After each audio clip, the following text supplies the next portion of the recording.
മഹാലക്ഷ്മി സീരിയലിൻ്റെ ഏറ്റവും പുതിയ പ്രൊമോ റിവ്യൂയിലേക്ക് എല്ലാ കൂട്ടുകാർക്കും സ്വാഗതം. മുത്തശ്ശിയും പ്രതാപനെയും കേസ് കൊടുത്ത് അകത്താക്കിയ നമ്മുടെ മോഹിനിയുടെയും മഹാലക്ഷ്മിയുടെയും ആ ഒരു നീക്കത്തിനെതിരെ ശക്തമായ പ്രതികാരം കൊണ്ട് ഇറങ്ങിയിരിക്കുകയാണ് പ്രതാപൻ. കാരണം പോലീസുകാരുടെ തല്ല് അദ്ദേഹത്തിൻ്റെ ദേഹത്തല്ല, മനസ്സിനാണ് ആഘാതം ഉണ്ടാക്കിയിരിക്കുന്നത്. അതുകൊണ്ട് തന്നെ മഹാലക്ഷ്മിയുടെ വയറ്റിൽ വളരുന്ന ആ കുഞ്ഞു ജീവനെ ഇല്ലാതാക്കുക എന്ന ശപഥമെടുത്ത് പ്രതാപനാണെങ്കിൽ പല പ്ലാനുകളും തയ്യാറാക്കുന്നു. അതേസമയം ദുർഗയും അതുപോലെ സ്വാതിയും പറയുന്നുണ്ട് എത്രയും പെട്ടെന്ന് മഹാലക്ഷ്മി എന്ന് പറയുന്ന ഭാര്യയെ ജീവിതത്തിൽ നിന്ന് ഒഴിവാക്കി അവൾക്ക് കൊടുത്ത എല്ലാ സ്വത്തുക്കളും തിരികെ വാങ്ങണം. അതിനുശേഷം സ്വാതിയെ സ്വന്തമാക്കണമെന്ന് പറയുമ്പോൾ കണ്ണനാണെങ്കിൽ മഹാലക്ഷ്മിയുടെ ഡെലിവറി കഴിയുന്നത് വരെ എങ്ങനെയെങ്കിലും ബന്ധം ഒഴിയാൻ വേണ്ടിയിട്ടുള്ള മൂവ്മെൻറ്റ് തടയാൻ വേണ്ടി പല കള്ളങ്ങളും പറഞ്ഞു നിൽക്കുന്നുണ്ട്. അതായത് മഹാലക്ഷ്മിക്ക് എഴുതി കൊടുത്ത സ്വത്തുക്കൾ താനായിട്ട് വിവാഹമോചനം ആവശ്യപ്പെട്ടു പോയി കഴിഞ്ഞാൽ തീർച്ചയായിട്ടും തിരികെ സ്വന്തമാക്കാൻ പറ്റില്ല എന്ന് പറയുമ്പം ദുർഗയാണെങ്കിൽ അതെല്ലാം വിശ്വസിക്കുന്നു. അപ്പോൾ സ്വാതിക്ക് അങ്ങോട്ട് വിശ്വസിക്കാൻ പറ്റുന്നില്ല. അതെന്താ അങ്ങനെ? എൻ്റെ പോരായ്മകൾ മറച്ചു വെച്ചുകൊണ്ട് മഹാലക്ഷ്മിയെ ചതിച്ച് വിവാഹം കഴിച്ചാണെന്നുള്ള പേര് അവൾക്ക് വേണമെങ്കിൽ കംപ്ലൈൻറ്റ് കൊടുക്കാം. അങ്ങനെ കംപ്ലൈൻറ്റ് കൊടുത്താൽ തന്നെ സ്ത്രീകളുടെ വാദമാണ് കോടതിയിലായാലും എവിടെയായാലും പരിഗണിക്കുക എന്ന് പറയുമ്പോൾ നീ കാണിച്ചു വെച്ച ഒരു വല്ലാത്ത മണ്ടത്തരമായിപ്പോയല്ലോ എൻ്റെ മോനെ. എന്തായാലും നീ സ്വത്തുക്കളൊക്കെ സ്വന്തമാക്കിയതിന് ശേഷം മാത്രം ബന്ധം ഒഴിയുന്നതിനെക്കുറിച്ച് ചിന്തിച്ചാൽ മതിയെന്ന് നമ്മുടെ ദുർഗയും പറഞ്ഞൊപ്പിക്കുന്നുണ്ട്. മോഹിനി ദേഹോപദ്രവമൊന്നും ചെയ്യാൻ താല്പര്യമില്ല. അല്ലെങ്കിൽ മോഹിനി ആവട്ടെ മഹാലക്ഷ്മി ആവട്ടെ നേരിട്ട് പ്രതാപനോ മുത്തശ്ശിയോ വല്ലതും ചെയ്യാൻ പോയി കഴിഞ്ഞാൽ അതിലുണ്ടാകുന്ന ഭവിഷ്യത്ത് എന്താണെന്ന് വ്യക്തമായി മനസ്സിലായ പ്രതാപനും മുത്തശ്ശിയും മോഹിനിയോടും അതുപോലെ തന്നെ മഹാലക്ഷ്മിയോടും ആ ഭയഭക്തി ബഹുമാനത്തോടെ തന്നെയാണ് നിൽക്കുന്നത്. എങ്കിലും വാക്കുകൾ കൊണ്ട് കുത്തി നോവിക്കാൻ വരുന്ന മുത്തശ്ശിക്ക് തക്ക മറുപടി നമ്മുടെ മോഹിനിയമ്മയും കൊടുക്കുന്നു. ഞാൻ നിന്നെ വേദനിപ്പിക്കാനൊന്നും പറഞ്ഞല്ല, നിന്നെ വേദനിപ്പിക്കുകയോ നിന്നെ ഉപദ്രവിക്കുകയോ ഒന്നും ഞാൻ ചെയ്യില്ല എന്നൊക്കെ മുത്തശ്ശി വാക്ക് കൊടുത്ത് അതിൻ്റെ കൂട്ടത്തിൽ നൈസായിട്ട് ചോദിക്കുന്നു. എങ്കിലും മോഹിനി, നിനക്കറിയില്ലേ നിൻ്റെ മോളുടെ വയറ്റിൽ വളരുന്ന കുഞ്ഞിൻ്റെ അച്ഛൻ ആരാണെന്ന്? ആ കാര്യങ്ങളൊന്നും നിങ്ങൾ അറിയേണ്ട കാര്യമില്ല, അറിഞ്ഞിട്ട് പ്രത്യേകിച്ച് കാര്യമൊന്നുമില്ലല്ലോ എന്ന് മോഹിനി മറുപടി പറയുമ്പോൾ പ്രതാപനും പറയുന്നുണ്ട്, അത് ശരിയാ, ഞങ്ങൾ ആ കാര്യങ്ങളൊന്നും അറിയേണ്ട കാര്യമേ ഇല്ലല്ലോ. മോഹിനി പോയതിന് ശേഷം പ്രതാപനാണെങ്കിൽ മുത്തശ്ശിയോട് പറയുന്നുണ്ട്, എങ്ങനെ അവളുടെ വയറ്റിൽ വളരുന്ന കുഞ്ഞിനെ ഇല്ലാതാക്കാന്നുള്ളൊരു പ്ലാൻ ഞാൻ തയ്യാറാക്കിയിട്ടുണ്ട്. അതും പാളിപ്പോയി കഴിഞ്ഞാൽ നിന്നെ ഉണ്ണിയെ വിളിക്കുന്നത് പോലെ എല്ലാവരും വിളിച്ചു തുടങ്ങും. മാത്രമല്ല നിന്നെ എനിക്കത്ര വിശ്വാസമൊന്നും പോരാ. നീ ജയിലിലും പോയി കിടക്കുവാണെങ്കിൽ പിന്നെ എനിക്ക് ആരുമില്ല, ഇവളെന്നെ തട്ടിക്കൂട്ടി ശരിയാക്കി വെക്കുമെന്ന് പറയുമ്പോൾ പ്രതാപൻ പറയുന്നു, എങ്കിൽ അമ്മയ്ക്ക് അമ്മയുടെ വീട്ടിൽ പോയി താമസിച്ചൂടെ?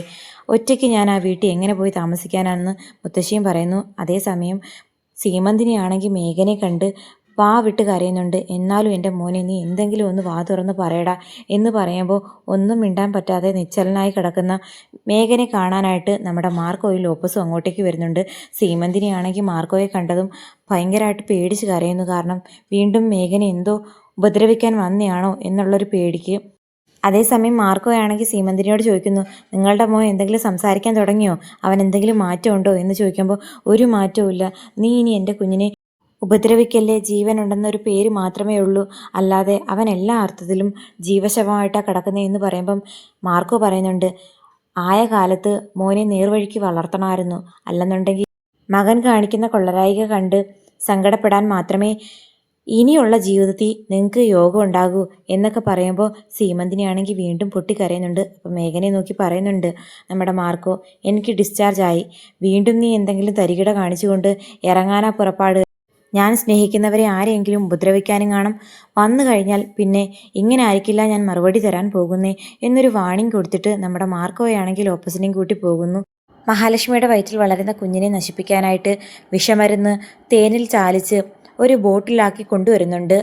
താൻ ഏർപ്പാടാക്കിയ വാടക കൊലയാളിയെ വിളിച്ച് കാര്യം അവതരിപ്പിക്കുന്നു. ഞാൻ ഈ മരുന്ന് ഈ തേനിനകത്ത് പുരട്ടിയിട്ടുണ്ട്. ഈ തേൻ ആ പലഹാരത്തിൽ ഒന്നൊഴിക്കേണ്ട പാട് മാത്രമേ ഉള്ളൂ. പിന്നെ ഒരു കാര്യം ശ്രദ്ധിക്കണം, അനന്തുവിൻ്റെയും ലേഖയുടെയും വീട്ടിലേക്കാണ് നിന്നെ പറഞ്ഞു വിടുന്നത്. അവരൊരു വക്കീലാണെന്നുള്ള കാര്യം നീ മറക്കണ്ട. ഒരു കാരണവശാലും അവരാരും നിന്നെ കാണാൻ പാടില്ല.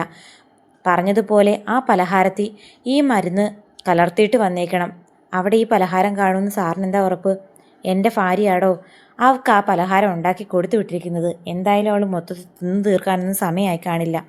ഞാൻ പറഞ്ഞതുപോലെ നീ നടപ്പാക്കിയിട്ട് വരുവാണെന്നുണ്ടെങ്കിൽ നീ ചോദിക്കുന്ന എത്ര പണം വേണമെങ്കിലും തരാൻ ഞാൻ തയ്യാറാണെന്ന് പറയുന്ന സമയത്ത് അയാൾ വാക്ക് കൊടുത്തു പോകുന്നു. അതായത് ഇന്ന് രാത്രി തന്നെ ഈ വിഷമരുന്ന് ആ പലഹാരത്തിൽ ചേർത്തിരിക്കുമെന്ന്. അങ്ങനെ അനന്തുവിൻ്റെ ലേഖയുടെയും വീട്ടിൽ രഹസ്യമായിട്ട് അടുക്കള വഴി ആ വാടക കൊലയാളി അകത്തേക്ക് പ്രവേശിക്കുകയും മോഹിനിയമ്മ ഉണ്ടാക്കി കൊടുത്തുവിട്ടിരിക്കുന്ന പലഹാരത്തിലേക്ക് ആ വിഷമരുന്ന് കലർത്തിയ തേൻ ചാലിക്കുകയും ചെയ്യുന്നുണ്ട്.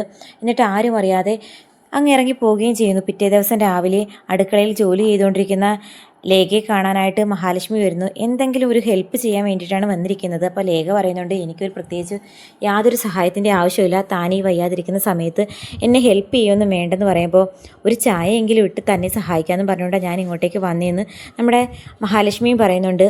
ആ സമയത്താണ് മഹാലക്ഷ്മി ആ പലഹാരങ്ങൾ കാണുന്നത്.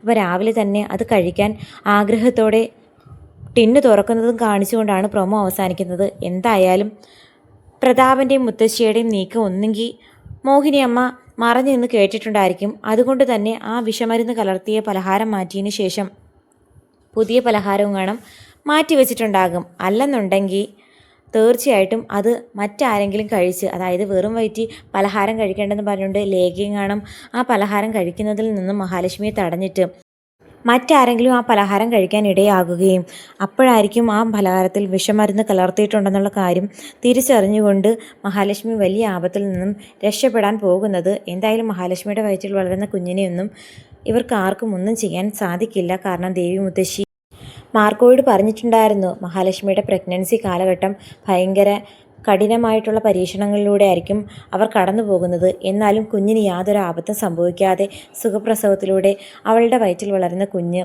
പുറം ലോകം കാണുമെന്നുള്ള കാര്യം പറഞ്ഞിട്ടുള്ളതായതുകൊണ്ട് അങ്ങനെ തന്നെ സംഭവിക്കുള്ളൂ. കാത്തിരിക്കാൻ എന്താകുമെന്ന്.